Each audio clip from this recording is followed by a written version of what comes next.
Have you ever imagined how a simple act of courage can change lives forever? An anonymous hero risked everything to save a child from a fire, believing he was just doing his duty. But years later, the truth about who he was came to light, along with a secret that could completely transform the meaning of his own existence. If you've ever found yourself questioning the impact of your actions or seeking answers to the marks life leaves, this story will deeply touch you and reveal a powerful lesson about connection, purpose, and redemption. The sky that night was painted in red and black. Sirens echoed through the streets of a quiet town in rural Texas as firefighters struggled to contain the flames of a wooden house. People crowded the sidewalk, some crying, others simply watching, but no one dared to enter. In the midst of the chaos, a regular man without a firefighter's uniform or any kind of protection crossed the heat barrier.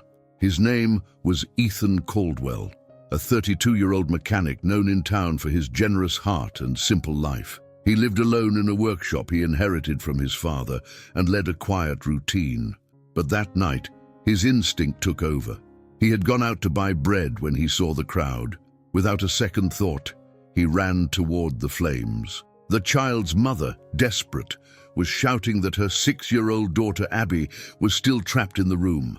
Despite warnings from the firefighters, Ethan entered. The smoke was thick and burned his lungs. Each step felt like a battle against an invisible giant. But Ethan found Abby, curled up in the corner of the room. Her eyes were filled with tears and terror, but when she saw Ethan, she clung to his neck as if her life depended on it. And it did. With Abby in his arms, he crossed through the hell the house had become. The wood cracked under his feet, and the heat made his skin burn. When he finally emerged, the fresh air had never felt so precious. The crowd applauded, but Ethan disappeared before the cameras or journalists could reach him. Abby survived, though she was left with scars on her hands and face from the fire. Her mother, Madison Ward, never had the chance to thank Ethan properly, as he preferred to remain anonymous. In the following days, the story gained attention. Local newspapers spoke of the anonymous hero, but Ethan avoided the spotlight. He returned to his routine, carrying only the physical marks of the rescue, burns on his arms that would never fully heal. The town moved on, and Ethan tried to do the same, but something changed inside him that night. The adrenaline of the moment, the strength he found to save Abby, and the sight of such a helpless child awakened memories he had buried. Memories of a difficult childhood, full of loss and pain. Years later, Ethan still wondered about Abby's fate. Though he never sought her out again, there was a strange feeling he couldn't ignore. As if the fire that night had been just the beginning of something much bigger. After the fire, life seemed to return to normal for everyone, or at least, that's what it appeared. Ethan kept working in his workshop, but his routine was never the same. Every time he saw the scars on his arms, it was like he was transported back to that night. He wondered what had happened to Abby and her mother, Madison. Sometimes he imagined if the girl was okay, if she had overcome the trauma. But fearing to become an intruder in their lives, he never went to find them. Ethan Caldwell. Born and raised in Texas, Ethan was a simple and reserved man. He lost his parents early and grew up with his older brother, Jack, a military veteran who tragically died in combat years earlier. This event left Ethan emotionally isolated, unable to form deep connections. His heroic act in the fire was impulsive, perhaps even an unconscious attempt to fill a void he didn't fully understand. Despite his aversion to praise, the event turned him into a respected figure in the small town. However, this admiration never comforted him. Ethan felt as though he was still paying for sins from the past, sins no one knew about, not even him. After the fire, Madison moved with Abby to a larger city, seeking a fresh start. A widow since Abby was a baby, she worked hard to support her daughter. The fire destroyed everything they had, but it also served as a catalyst for a much-needed change. Yet even years later, Madison was haunted by unanswered questions. Who was the man who saved her daughter? Why did he disappear? She tried to learn more about Ethan, but the town's residents seemed to respect his desire for anonymity. Madison felt she owed him her life, but she never had the chance to express her gratitude. Abby grew up with visible and invisible scars from the fire. At 16, she was an introspective but determined girl. The scars on her face and hands had been a source of shame in her childhood, but over time they became a symbol of her strength. She became interested in investigative journalism, a passion that stemmed from a desire to understand the truth behind everything, including her own life. Abby knew little about the man who saved her. All her mother ever said was that he was an angel sent by God. But Abby didn't believe in angels. She believed in real people. And she promised herself that one day she would discover who he was. The reunion between Ethan and Abby was the first step in a series of events that would test everything they thought they knew about their lives. Though emotional, Abby noticed that Ethan didn't seem as receptive as she had imagined. He looked visibly uncomfortable and avoided her gaze. "Do you have any idea how long I've waited for this moment?" Abby asked, trying to hold back her emotions. "I want to thank you. My mom always said that you were sent to save my life." Ethan, hesitating, responded in a low voice, "I only did what anyone would have done." But Abby knew that wasn't true. He wasn't just anyone. He had risked his life for her, someone he had never met before that night. As they talked, Ethan began to feel a growing weight. The memories of that night came rushing back, but it wasn't just the fire.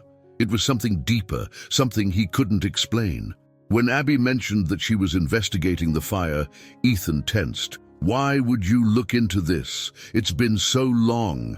You're alive. You're okay. That's what matters." "Not to me," Abby replied. "There was something strange about that night. No one knows how the fire started, and believe me, I want to find out." Ethan knew he should encourage her to leave the past behind, but something stopped him. Maybe it was guilt, maybe it was curiosity, but he couldn't shake the feeling that Abby was right. During her investigation, Abby had uncovered some disturbing details. The fire had started in the basement, but the firefighter report showed inconsistencies. There were signs of accelerants, indicating the fire could have been intentionally set. "The fire was an accident, wasn't it?" Abby asked directly, staring at Ethan. He looked away, feeling the weight of the question. He had never allowed himself to think of it as anything other than an accident. But now, the possibility that someone could have started that inferno began to haunt him. "I don't know, Abby. All I know is that I went into that house because I heard your mom yelling for you. I never thought about why all of this happened." But Abby wouldn't accept that answer. "What if the person who set that fire was after me, or my mom? Don't you think that matters?" Ethan started to wonder if there was something he didn't know, something buried in Madison's past that could explain the fire. Abby decided they needed to talk to her mom. Madison hesitated, but eventually agreed to revisit the past. When Ethan and Abby showed up at her house, she greeted them with surprise and some anxiety. "I don't know why you insist on digging into this," Madison said, clearly uncomfortable. Abby pushed. "Mom, we need to understand what happened that night. Who would want to hurt us?" Madison tried to avoid the subject, but Ethan noticed something in her eyes, a shadow of fear. He decided to press her. "Madison, if there's something you're hiding, now is the time to say it." She sighed deeply before responding. "That house wasn't just a place we lived. It was an escape. I was trying to get away from someone." Abby was stunned. "What are you talking about?" Madison explained that years before the fire, she had gotten involved with a dangerous man. His name was Victor Grant, a powerful businessman with a spotless public image, but who privately had ties to criminal activities. She had learned things about him that put her in danger, and fearing for her safety and Abby's, she fled without looking back. "I thought he would never find us," Madison continued, her voice trembling. "But now, looking back, I think that fire wasn't an accident." With this revelation, Abby and Ethan began to investigate Victor Grant. His connections went far beyond what they had imagined. He had contacts in the police, the government, and even criminal organizations. He was a man who didn't tolerate betrayal or disrespect. and Madison had become his target. Ethan felt a mixture of anger and guilt. He had saved Abby that night, but why had he never thought about how it all started? Now, he felt that he owed not only his life, but also answers to her. When Victor realized that Madison and Abby were trying to uncover the past, he began to act. At first, subtly, silent phone calls, the feeling of being watched. But soon, he became more aggressive. One night, while Ethan was alone in the workshop, he noticed a car parked across the street. The headlights were off, but the presence was undeniable. When he tried to get closer, the car sped off. It was a warning. Ethan knew they were dealing with something much bigger than they had expected. He tried to convince Abby and Madison to give up, but Abby refused. "I've spent all these years thinking I was saved from an accident. Now you want me to turn my back on the truth?" "No." Reluctantly, Ethan knew he couldn't leave her. He had promised himself he would protect her, and he would do so again, no matter the cost. Each new clue they uncovered led them to more questions and more dangers. Who exactly was Victor Grant? Was the fire just a failed attempt, or the beginning of something bigger? As they investigated, they realized that Victor was still watching their every move. The pressure was mounting, and Ethan felt increasingly responsible for Abby and Madison's safety. But there was something Madison didn't know, and it was about to be revealed. The following days were marked by rising tension. Ethan, Abby, and Madison were getting closer to uncovering the truth, but they were also dangerously close to drawing Victor Grant's attention. Despite the fear hanging over them, Abby refused to give up on her search. Ethan, the reluctant protector for Ethan, the internal conflict was intensifying. He had promised himself not to get emotionally involved, but his connection with Abby went beyond just rescuing her. She represented the hope that he could be more than a man marked by his past. Still, the fear of failure and potentially putting her in danger consumed him. Abby, on the other hand, was the opposite of Ethan. Where he saw danger, she saw determination. Her desire to face the past and finally understand what had happened that night was stronger than any threat. During a visit to an old friend of Madison's, a retired journalist named Rick Salazar, they uncovered a crucial detail. Rick had investigated Victor Grant years earlier, before being forced to abandon his career due to threats. Rick opened a dusty folder and handed it to Abby. Inside, there were photos, newspaper clippings, and a document that seemed to be a transcript of conversations between Victor and his associates. Ethan flipped through the papers, but something specific caught his attention: the name of a man named Robert Caldwell. "This name," Ethan muttered, furrowing his brow. Rick explained that Robert was an employee of Victor's, an accountant who mysteriously disappeared after trying to expose his boss's crimes. "He was my father," Ethan revealed, in a tone of disbelief. The revelation hit like a bombshell. Ethan had never known of his father's ties to Victor Grant. He vaguely remembered his father mentioning wrong things at work, but he was just a child when Robert died in a car accident, or at least that's what everyone believed. "Do you think my father tried to challenge him?" Ethan asked Rick, his voice heavy with emotion. Rick nodded slowly. "Victor never leaves loose ends. If your father knew something he shouldn't have, it explains a lot."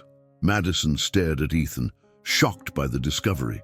"Does this mean the fire may not have been just about me and Abby?" Abby added, her voice low. "It might have been about you too." As they tried to piece things together, they realized they were being watched. Paranoia set in. Every car parked on the street seemed suspicious. Every missed phone call felt like a threat. Ethan took the lead, changing the dynamics of the group. He reinforced the security of Madison's house, changed the locks, and even installed makeshift cameras. More than ever, he felt his connection with Abby and Madison was greater than just coincidence. Ethan began searching through old family documents, looking for any connection between his father and Victor Grant. Amidst boxes of memories, he found a letter written by his older brother Jack, years before he died. In the letter, Jack mentioned suspicions about their father's death. He believed Robert Caldwell had been a victim of something much bigger. But before he could investigate further, Jack was sent on a military mission abroad and never returned. The letter confirmed what Ethan feared. The fire that almost killed Abby was tied to the fate of his own family. Realizing that Ethan and Abby were getting closer to uncovering the truth, Victor changed his strategy. One night, Madison received a text message: "Stop digging, or you'll regret it." The message was direct and clear. But instead of being intimidated, Madison decided to confront him. She found Ethan and Abby and informed them of the threat. "This just proves we're right. He's scared." Ethan, however, had a different view. "This isn't fear. It's a warning, and he doesn't give second chances." Tension began to grow between the trio. Ethan wanted to be more cautious, believing Victor was about to take drastic action. Abby, however, insisted they needed to keep going. "If we stop now, he wins," she said. "And I'm not going to live my life in fear of a man like him." Madison was caught in the middle, torn between protecting her daughter and confronting a man who had already destroyed so much of her life. In their search for more answers, Abby reached out to Thomas Drake, a former employee of Victor who had escaped to Canada after being threatened. He agreed to meet them in a public place to share information. During the meeting, Thomas revealed a crucial detail. Victor used the fire as a way to silence witnesses or send messages to his enemies. Madison had been a target, but maybe Ethan was too. "Whatever he started that night," Thomas said, "he never finishes anything cleanly. He's still watching you." The meeting with Thomas raised more questions. Was the fire planned to target Madison, Ethan, or both? Why was Victor so focused on keeping an eye on Abby? As they left the meeting place, Abby looked at Ethan with determination. "I'm not stopping until this is over. He tried to kill me when I was a child. He killed your father. He can't get away with it." Ethan knew there was no turning back now, but he also knew that facing Victor Grant meant preparing for the worst. The search for the truth had led them down an irreversible path. Victor Grant, now aware that his influence was being challenged, began tightening the noose. Ethan, Abby, and Madison realized they were against the clock and that any misstep could cost them their lives. One night, while Ethan was working in his workshop, he heard the sound of glass breaking. He barely had time to react before he saw the flames begin to spread. The fire consumed the place with terrifying speed, and Ethan recognized the pattern. It was an intentional fire. Running outside, he saw a dark car speeding away. Although he managed to escape with his life, his workshop, and practically everything he owned, was destroyed. The scars from his last fire experience throbbed painfully, but the deepest damage was in his mind. When Abby and Madison arrived at the scene and saw the destruction, Abby felt an indescribable rage. "He's sending another message," Ethan said, still trying to process what had happened. "No, this is more than a message," Abby replied, her eyes burning with determination. "This is a declaration of war." After the fire, Ethan finally let go of his desire to protect Abby by keeping her away from danger. He knew that to defeat Victor, they would have to confront the past head-on. "If we want to beat him, we have to think like him," Ethan said. The group decided to return to the place where it all began, Madison's burned-down house. It had been a ruin for years, but there were rumors that an old neighbor still kept belongings recovered from the site. When they arrived in the neighborhood, old Charlie Warner, a retired ex-cop, was surprised to see Madison. He remembered helping her rescue some documents and a small iron box from the basement years ago. "I kept it because I thought it was important," Charlie said. He disappeared for a moment and came back with a dusty box. Nobody ever came to claim it. When they opened the box, Madison found documents she thought had been lost in the fire. Among them were contracts, bank records, and a notebook with handwritten notes. At the end of the notebook, one sentence caught Ethan's attention. "If anything happens to me, look for Victor. He controls more than he appears." It was Robert Caldwell's handwriting, Ethan's father. The documents revealed something even more disturbing.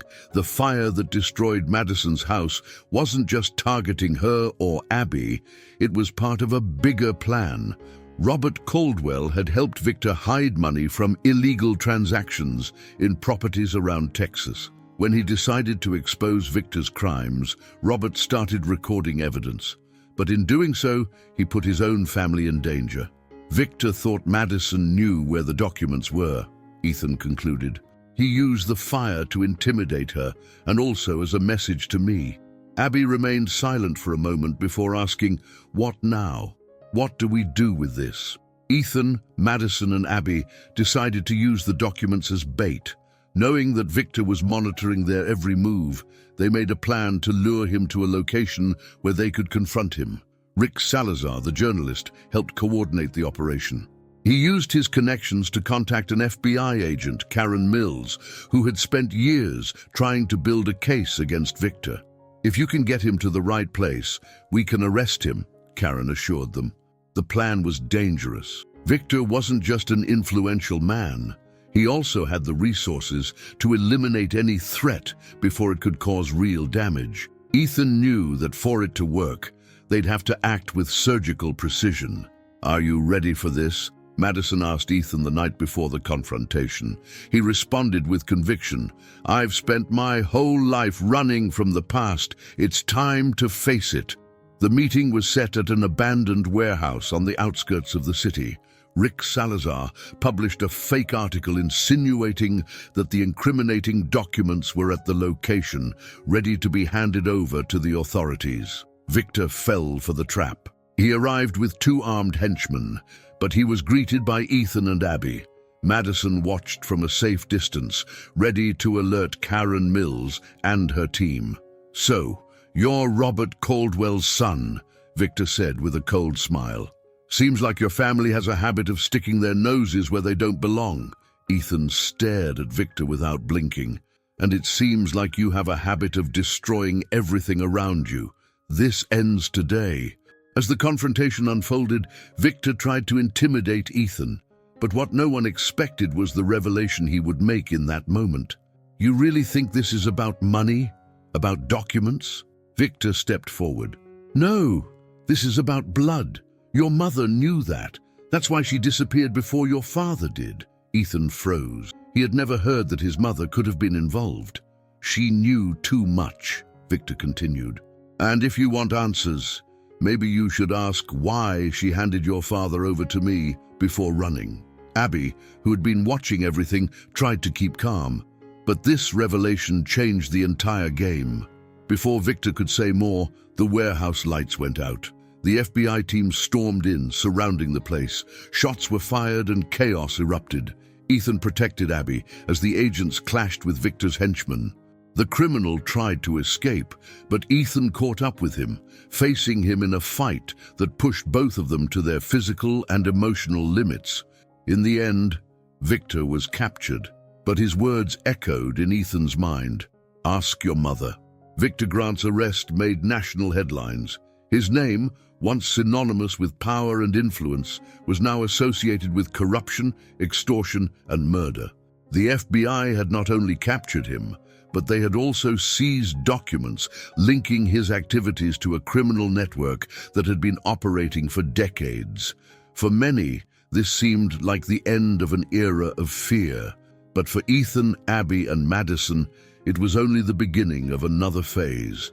The phase where they would need to deal with the truths that came to light during the confrontation. Ethan couldn't forget Victor's words about his mother. The idea that she might have been involved or handed over his father was something he just couldn't accept. As Abby tried to help Ethan process everything, Madison finally decided to confess something she had kept for years. "Ethan, I knew about your mother," she said, with a regretful tone. He looked at her, surprised and confused. "She didn't turn in your father, but she knew he was dealing with Victor. Robert thought she was safe, but when Victor found out she knew too much, she was forced to run to protect you and your brother." Ethan stayed silent, trying to process the information. "So she abandoned me to save herself?" Madison shook her head. "She wanted to come back, But after your brother died, she thought you were better off without her. It was the only way to protect you." This revelation deeply shook Ethan. He realized his mother had made impossible decisions, and still he couldn't fully forgive her. Abby, on the other hand, saw the end of Victor's plot as the closure of a chapter, but not the end of her journey. Now, at 16, she was more determined than ever to use her experiences to help others. "I almost died because of him," she told Ethan, "but I survived. I want to do something with that. I want my story to inspire others to face their fears." Ethan felt a mix of pride and concern. He knew Abby had incredible strength, but he feared she might expose herself too much. "You've been through so much," he said. "Are you sure you're ready for this?" "I'm alive because of you," Abby replied, "and that means my life has a purpose." Determined to confront his past, Ethan began searching for information about his mother. With the help of Rick Salazar, he found out she was alive, living under a false identity in Arizona. Ethan hesitated before deciding to look for her. He didn't know what the reunion would be like or if he was ready to hear her explanations, but Abby encouraged him. "Sometimes the answers we fear the most are the ones we need the most." The reunion was emotional and tense. His mother, Margaret Caldwell, now an elderly and fragile woman, was shocked to see him.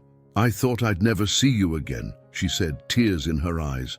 Ethan, still trying to contain his anger and pain, asked, "Why didn't you come back? Why didn't you ever look for me?" Margaret explained that living off the grid was the only way to keep him safe. "Victor threatened to kill you and your brother if I showed up again. I knew I had no choice." Although her words were sincere, Ethan couldn't fully forgive her in that moment, but he promised himself he would try. As Ethan dealt with his family, Madison and Abby began to rebuild their lives. Madison, who had always lived in fear, decided it was time to face the world head-on. She started working for an organization that helped women in danger, using her experience to make a difference. Abby, on the other hand, decided to share her story on a blog that quickly gained followers. She wrote about her struggle, the fire, and the man who saved her. She never mentioned Ethan by name, but referred to him as the anonymous hero. Her blog inspired others to face their traumas, and Abby began to realize that her voice was more powerful than she had ever imagined. A few months later, Ethan returned to Texas. He was still processing everything he had learned, but he knew one thing for sure. He didn't want to lose contact with Abby and Madison. He went to their house and with a shy smile said, "I was thinking maybe I could stick around, if you want me to." Abby smiled, running to hug him. Madison nodded with teary eyes. "You're not just the man who saved my daughter," Madison said. "You're part of our family." Ethan finally started to find peace, something he hadn't felt in years. Abby and Madison also felt free from the weight of the past, ready to face the future. But Victor's words still hung in the air. Even though he was locked up, the secrets he carried suggested that the fight against his influence wasn't over yet. They didn't know exactly what the future held, but they were ready to face it together. The victory over Victor Grant brought relief, but it also left invisible scars that each character would need to confront. Ethan, Abby, and Madison were on separate paths, yet connected by a journey that forced them to grow and change. Ethan found a purpose that had seemed lost for so long. He began rebuilding his workshop with the help of friends from town, refusing to let Victor's attack be the last word on his life. Throughout this process, Ethan started to open up about his past. He began talking with Abby and Madison about his childhood, the pressures of losing his parents, and taking on responsibilities he barely understood at the time. This also led to a deeper introspection about his mother. After the reunion in Arizona, Ethan kept in touch with Margaret. They exchanged letters, and he even considered visiting her again. He still felt anger and hurt, but he started to see that his mother, despite her wrong choices, had acted out of fear and love. "I can't change what happened," he wrote in one letter, "but I want to understand who you were and who you are now. Maybe that's the first step toward forgiving." This move was liberating for Ethan. who for the first time allowed himself to believe that he could build a life without carrying the burdens of the past. Abby was flourishing in ways no one had expected. The blog she had started as a personal diary became a powerful platform. Her stories of survival, courage, and resilience began to attract readers of all ages. She received messages from other young people facing similar traumas, people who were inspired by her determination to turn pain into strength. This exchange gave Abby a new perspective on her journey. She also began to think about the future in a more practical way. In her senior year of high school, Abby decided that she wanted to study journalism. She dreamed of telling stories that uncovered hidden truths, like the one about her own family. Although she was still dealing with the scars, Abby began to see them as marks of survival, not shame. Madison, on the other hand, rediscovered her inner strength. For a long time, she had defined herself by fear. Fear of Victor, fear of failing Abby, fear of not being strong enough to protect her. But recent events had proven that she was much more than that. In her new job with women in high-risk situations, Madison used her story to inspire others. She led support groups, helping women rebuild their lives after experiences of violence and trauma. Every time a woman found strength in her words, Madison felt like she was making sense of everything she had gone through. But despite her progress, Madison knew she still had work to do on herself. She started attending therapy, something she never imagined doing before. There she found a space to process her emotions, especially the guilt she still felt for putting Abby in danger all those years ago. The bond between Ethan, Abby, and Madison had also grown. They weren't a family in the traditional sense, but something stronger connected them. The commitment to protect each other and grow together despite the adversities. At an impromptu dinner at Madison's house, Ethan joked, "You don't have to include me in everything, but I guess I've become part of the package." Abby smiled. "You've always been part of it." Madison laughed, but looked at Ethan seriously. "You saved us, Ethan, and I'm not just talking about the fire. Having you around gave us the strength to face things we never thought we could." He lowered his head, visibly moved. "You gave me something to fight for. Something to believe in." Life didn't magically get easier. Ethan was still facing the financial challenges of rebuilding his workshop. Abby was still dealing with the emotional implications of her trauma, especially when she saw something that reminded her of the fire. Madison had to confront old fears, especially when receiving threatening letters that seemed to come from people connected to Victor. But unlike the past, they were now facing these challenges together. One night, Abby came across an anonymous message sent to her blog. "Be careful who you trust. Not all monsters have been caught." She showed the message to Ethan and Madison.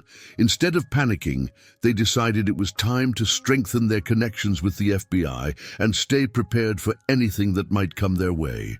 Although Victor was in prison, investigations into his criminal network were ongoing. Ethan and Abby, in particular, had become key figures in the case, as their stories helped expose the far-reaching influence of Victor. This brought new challenges. Journalists started showing interest in the anonymous hero who saved Abby, and Ethan had to deal with the attention he'd always avoided. But to his surprise, he found that telling his story wasn't as bad as he'd imagined. "If this can help someone find the courage to fight, then maybe it's worth it," he said. Over time, the threat from Victor began to feel more distant. Although they knew they could face new dangers, they were stronger, more united, and more confident in their ability to overcome whatever came their way. Abby wrote on her blog, "My story started with a fire, but what matters isn't what was burned. It's what I've built from the ashes." Despite making significant strides toward healing, the scars left by their confrontation with Victor Grant hadn't fully disappeared. The anonymous message sent to Abby's blog reignited old fears and brought to light an uncomfortable truth. Even with Victor in prison, his influence might still be alive in other people. Ethan, Madison, and Abby knew they had to be ready for anything. The FBI maintained constant surveillance over Victor's associates, but as Karen Mills had warned, cutting off the head of the snake doesn't mean the body stops moving, and it was time to face the possibility that Victor's legacy could still affect their lives and take steps to finally end the cycle. A few weeks after the message was received on the blog, Abby noticed something strange. During her usual walk to school, she realized that the same white car had been discreetly following her for several consecutive days. She mentioned this to Ethan, who immediately decided to investigate. Using contacts he had made with the FBI, he was able to track the car's license plate to a man named Daniel Cray, one of Victor Grant's former henchmen who had disappeared during the investigations. Ethan shared the discovery with Madison and Abby during a family dinner. "He's watching you," Ethan said, looking at Abby with concern. "And this isn't a coincidence." Madison was alarmed. "If Victor's in prison, what does he want now? Why keep following us?" Ethan shook his head thoughtfully. "Maybe he left something unfinished. Or maybe this guy's acting on his own. Either way, we need to protect ourselves." Determined not to remain on the defensive, Ethan and Abby began working with the FBI to draw Daniel Cray and his possible allies out. They wanted to expose any remaining operation before it became more dangerous. The plan was risky. They created a fake event. Abby announced on the blog that she would be doing a live stream to reveal new incriminating documents about Victor Grant, something that didn't actually exist. The broadcast would be monitored by the FBI and would take place at a safe location with agents positioned to capture anyone who tried to interfere. "This will put you in their sights," Madison argued, fearing for Abby's safety. "We're already in their sights," Abby replied, determined. "The difference now is that we're ready." Ethan looked at her with pride, but also with a sense of responsibility. He knew he needed to stay by her side to make sure nothing went wrong. On the night of the event, Abby sat in front of the camera in a small makeshift studio, while Madison and Ethan watched from an adjacent room, surrounded by FBI agents. The tension was palpable. During the broadcast, Abby began sharing her story, the fire, and the impact it had on her life. "This is not just my fight," she told the viewers. "It's about all the people who've been affected by men like Victor Grant. People who think power is a license to destroy lives." As Abby spoke, FBI teams monitored suspicious movements outside, and, as expected, Daniel Cray appeared. He wasn't alone. 2 men accompanied him, and they were all armed. The FBI managed to intercept Daniel and his men before they reached the studio, but the operation didn't go as smoothly as planned.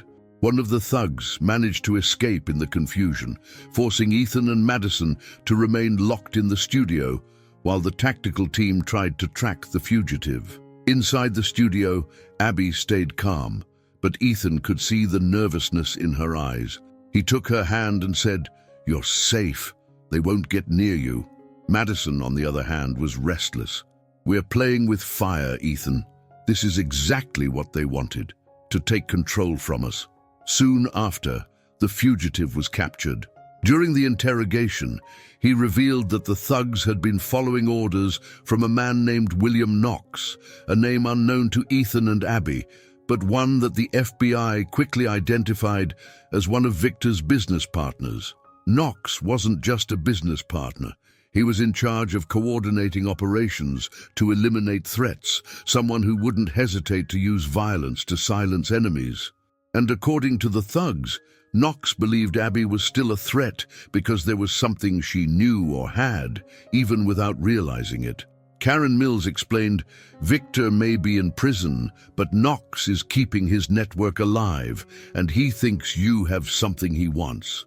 Ethan, Abby, and Madison knew it wouldn't end until Knox was taken down. With the FBI conducting a wider investigation, Ethan decided it was time to protect Abby and Madison directly. "This time, we're not going to wait for them to find us," Ethan said. "We're going after them." Madison hesitated. "What if this doesn't work? What if we're walking into another trap?" Ethan looked at her, determined. "We've already been through hell. We're not going to let these men win. Not now." With Karen Mills' help, they planned a direct confrontation with Knox, using the documents Madison had recovered years earlier as a final weapon to dismantle the criminal network. In the days leading up to the confrontation, the trio spent more time together, knowing they might not have another opportunity. Abby wrote a new post on her blog, ending with the words, "Courage isn't the absence of fear, but facing what haunts you even when everything in you wants to run." Ethan silently read the post while preparing the final pieces for the plan. He knew this would be the most important battle of their lives, and the most dangerous. It was a moonless night, and the silence surrounding the location chosen for the confrontation was heavy with tension. Ethan, Abby, and Madison were in position, accompanied by Karen Mills and a team of FBI agents. The target was William Knox, the last important remnant of Victor Grant's network, who believed Abby still had valuable secrets. The plan was clear: lure Knox with the promise of a meeting where compromising documents would supposedly be handed over. Knox would bite the bait, showing up with his men. The FBI would be positioned to intercept him and ensure that his network was taken down once and for all. But as Ethan knew well, nothing in their lives ever went according to plan. The chosen location was an abandoned warehouse on the outskirts of the city. Ethan and Abby positioned themselves in the center of the warehouse, pretending to be alone. Madison and the FBI agents monitored from a nearby room, watching everything through hidden cameras. When Knox arrived, he was accompanied by 4 armed men. He walked in with firm steps, carrying an expression of superiority. "You have something that belongs to me," he said, his voice echoing in the empty space. Ethan remained calm. "We have what you want, but you'll have to pay the price for it." Knox smiled, but his eyes were sharp, calculating every detail. "You think you can negotiate with me? You're just a pawn, just like your father was." The mention of Ethan's father was a blow, but he didn't react. He knew Knox was trying to provoke him. "Pawn or not, you're here because you need something, so let's end this." As the tension grew, the FBI agents prepared to act. But something unexpected happened. One of Knox's thugs spotted one of the hidden cameras and alerted the group. "We have company," Knox said with a cold smile. He pulled out a gun and aimed it directly at Abby. "You think you can trick me?" Ethan stepped forward, positioning himself between Knox and Abby. "If you touch her, this ends here, now." Knox laughed. "It's already over for you. You just haven't realized it yet." The agents stormed the warehouse and chaos erupted. Gunshots rang out, and the deafening sound echoed through the space. Ethan grabbed Abby and ran to shield her behind a stack of boxes. Knox, realizing he was cornered, shouted for his men to fight to the end, but instead of surrendering, he pulled something from inside his coat, a detonator connected to explosives hidden in the warehouse. "You can arrest me, but you won't leave here alive," Knox shouted, a crazed gleam in his eyes. Upon spotting the detonator, Ethan knew there was no time to waste. He looked at Abby and asked, "Do you trust me?" She nodded, though her eyes were filled with fear. "When I say run, you run. Don't look back." But Abby refused. "I'm not leaving you here." "Abby," Ethan insisted, his voice firm, "if I saved you once, I can do it again, but you have to trust me." As the agents tried to disarm Knox's thugs, Ethan moved toward him. Knox was distracted, shouting orders to his men when Ethan struck him with a precise blow, sending the detonator to the ground. The two of them engaged in an intense struggle. Knox was strong, but Ethan was driven by years of repressed anger and a fierce determination to protect Abby and Madison. In the midst of the fight, Knox managed to recover the detonator. "If I go down, you're going down with me," he screamed, pressing the button. Explosions began echoing through the warehouse. Flames and debris spread quickly, and the building started to collapse. Ethan looked at Abby, who watched in horror. "Go now!" he shouted. Abby ran, but hesitated when she looked back and saw Ethan still fighting with Knox. He finally disarmed him, but was trapped under a pile of debris that fell during the explosion. Madison, who had left with the FBI agents, ran back into the warehouse when she saw Abby standing at the exit. "Where's Ethan?" "He's still inside," Abby shouted, tears falling as she tried to go back. As the flames consumed the building, 2 FBI agents managed to get in and pull Ethan out. He was badly injured, but alive. Knox, on the other hand, wasn't so lucky. He was engulfed by the flames, ending his threat for good. When Ethan was safely pulled out, Abby and Madison embraced him, crying with relief. "I told you I wouldn't leave you," Abby murmured, holding his hand. Ethan weakly smiled. "I guess this time, you saved me." The explosion in the warehouse marked the end of Victor Grant's legacy and his allies. With Knox dead and the remaining thugs in custody, the criminal network was finally dismantled. Ethan, Abby, and Madison had won, but the price was high. The physical and emotional scars would remain, but the feeling of victory was undeniable.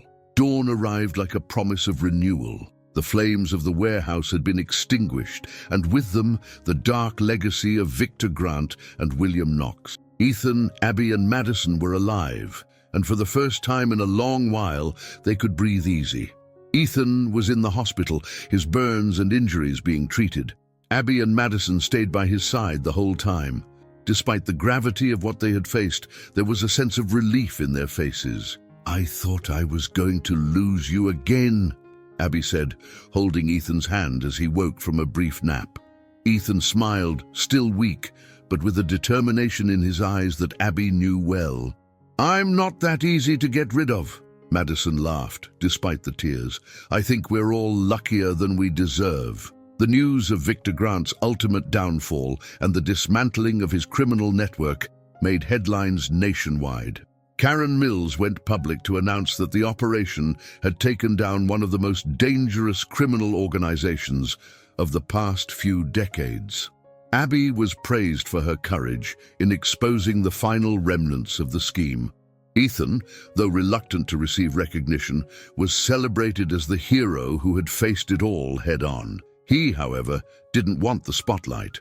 "I just did what anyone would do," he told a reporter. But to Abby and Madison, he was more than a hero. He was the man who helped them face their fears, rediscover strengths they never knew they had, and fight against something much bigger than themselves. Abby used the experience to expand her platform. Her blog, now with thousands of followers, became a source of inspiration for young people facing trauma and challenges. She wrote about overcoming adversity, courage, and the value of human connection. In her final post about the case, Abby wrote, "My life changed forever the day I was saved from a fire. I thought it was the end, but it was just the beginning of something much bigger. I learned that scars don't define who we are. What we do with them does." After recovering, Ethan returned to Texas, where he began rebuilding his workshop. This time, he wasn't alone. Abby and Madison helped him on weekends, and their little makeshift family was stronger than ever. Ethan also made peace with his past. He continued to exchange letters with his mother, Margaret, and finally decided to visit her again. It was a difficult step, but one that was necessary. "I think I'm finally ready to forgive," he told Abby before leaving. Madison continued her work with women at risk, now with even more purpose. She used her story to inspire others to break free from cycles of violence and fear, something she herself had worked so hard to do.